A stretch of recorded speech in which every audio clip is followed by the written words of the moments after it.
The race to be the next mayor of New York City has a familiar face. Former Democratic presidential candidate Andrew Yang announced that he is running, and he joins an already crowded Democratic primary. Many consider Yang to be a top contender due to his name recognition and large following from his time on the campaign trail. But will that be enough come June? For more on his bid, Andrew Yang is here joining me now. Mr. Yang, good to see you.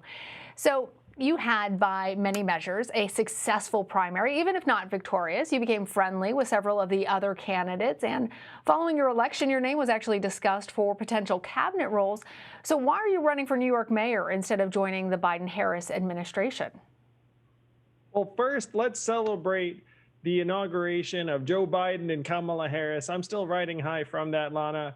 But I'm running for mayor of New York City because the city's in crisis, and I believe I can help. The reality is that the coronavirus has devastated New York in a way that's singular throughout the country. We're down 700,000 jobs. The unemployment level is twice the national average. Over 25,000 New Yorkers' lives have been lost. And I think I can speed up our comeback from the coronavirus. I think I can help make New York City the post-COVID comeback city it's going to need to be in order for so many New Yorkers to reclaim our lives.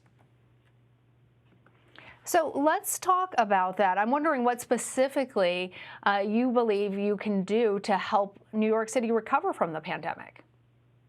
New York City is all about people coming together, Lana, and we need to get the vaccines into people's hands and arms and bodies over the next number of days. But even after you have a number of people vaccinated, the question is, how will people feel comfortable coming together in a restaurant or bar or Broadway theater?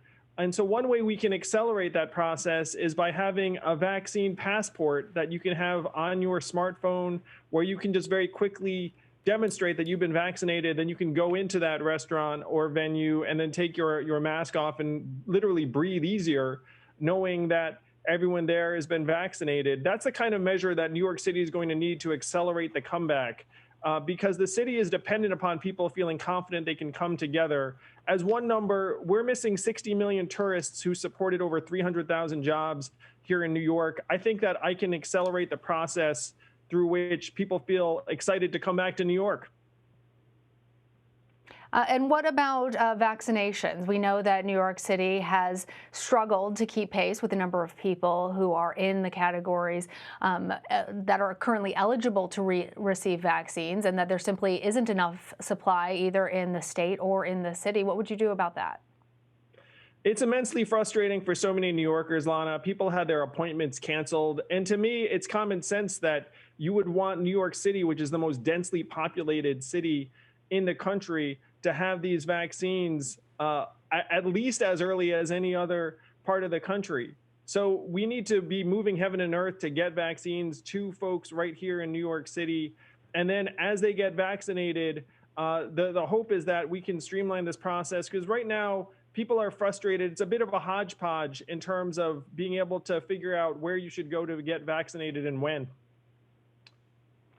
You're always about thinking outside of the box. I heard you say that you would like to utilize ice cream trucks that aren't being used right now because of the winter time to do mobile vaccination units.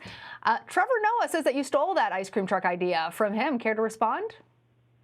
Well, Trevor's full of good ideas.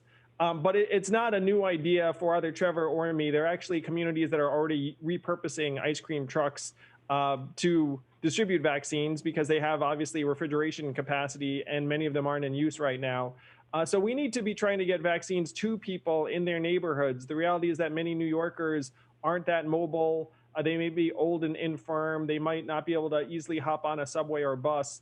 So if we can get a vaccine to them in their parking lot close to their building, either via a vehicle or by having a site that's right on their block, that's what we have to do. This is a city of over 8 million people in very, very different circumstances. And if they can't come to the vaccine should go to them. You made your political identity about universal basic income, so I want to talk about that a little bit.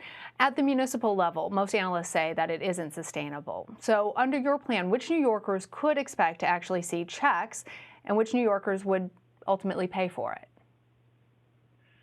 The plan is to alleviate extreme poverty in New York City. And New York City is already spending tens of thousands of dollars per person per year on homelessness services and shelter for at least some individuals. So if we can keep people in better situations here in New York City, among the 500,000 or so New Yorkers who are in extreme poverty, we'll actually save significant money on the other end. So this is an investment in our people and our families and our communities. But given the way New York City operates, this investment will pay off for us in multiple ways.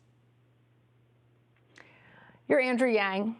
You have a hashtag Yang Gang. You have the most name recognition in a crowded field. And New York Magazine just published an article titled, "It's Everyone Against Andrew Yang." I want to ask you about the critiques that you are not New York enough and the backlash that you've experienced for leaving New York City for the Hudson Valley in the midst of the pandemic. What do you say to people who don't understand how someone who wants to be the mayor left the city when times were at their hardest? I think that people know during that time I was campaigning for Joe and Kamala, and then I actually went to Georgia to help get Reverend Warnock and John Ossoff elected. So I was doing everything I could to help Democrats win around the country. And the fact that we flipped the Senate, demoted Mitch McConnell, made Chuck Schumer the Senate Majority Leader, is going to pay enormous dividends for New Yorkers. So people know that I've been working on their behalf in ways big and small the whole time. I wonder, though, if you regret going to New Paltz, decamping from New York City, or do you regret how you actually answered that question? When you told CNN 2 bedrooms in Manhattan, can you imagine trying to have 2 kids on virtual school in a 2-bedroom apartment and then trying to do your work yourself? A lot of us can understand how frustrating and difficult it is, but the way that you answered that question had a lot of your Democratic contenders, your fellow Democratic contenders, actually replying, yes, we can understand that. And that gave them an opportunity to criticize you as being out of touch with some of the more difficult aspects of life in the city.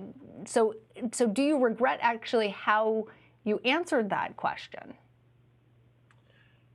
I think people understand that families are struggling in ways big and small right now. I think very deeply and constantly every single day about what families are going through. And I think folks understand that if you see a quote, in print out of context, like that doesn't indicate that I don't think every day about what people are going through right here. Like in New York, I see the pain, the suffering, and we all have to pull together as a city and try and improve the situation as quickly as possible. Well, you mentioned family, and as we know, one of your children has autism. I'm wondering how you would reimagine special education in New York City. By most accounts, there is a lot of work to be done. Oh, my family, I think, is an example of the fact that you can't have one size fits all when it comes to children's education. Like our kids are human beings; they're different. Our son, who's on the autism spectrum, is very, very distinct.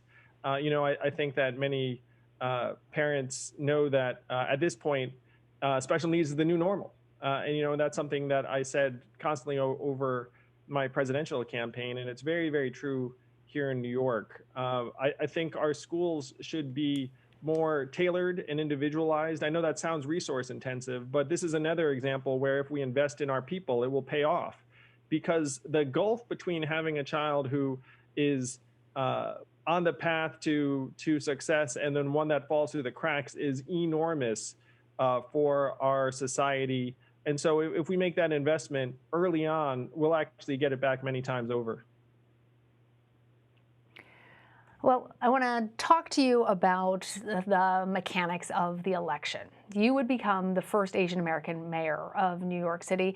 Asian Americans in New York City have had a historically low voter turnout. In fact, when it comes to voting for a mayoral primary, New Yorkers overall don't really turn out to vote. And you have admitted yourself that you have not been a part of that process, turning out to vote in mayoral elections. So how do you expect to energize that demographic, and how essential is it to your campaign that you mobilize some of the roughly 2.5 million registered Democrats who don't vote in Democratic primaries like yours? In some ways, Lana, I may be the ideal messenger for them because, as you said, I'm one of them.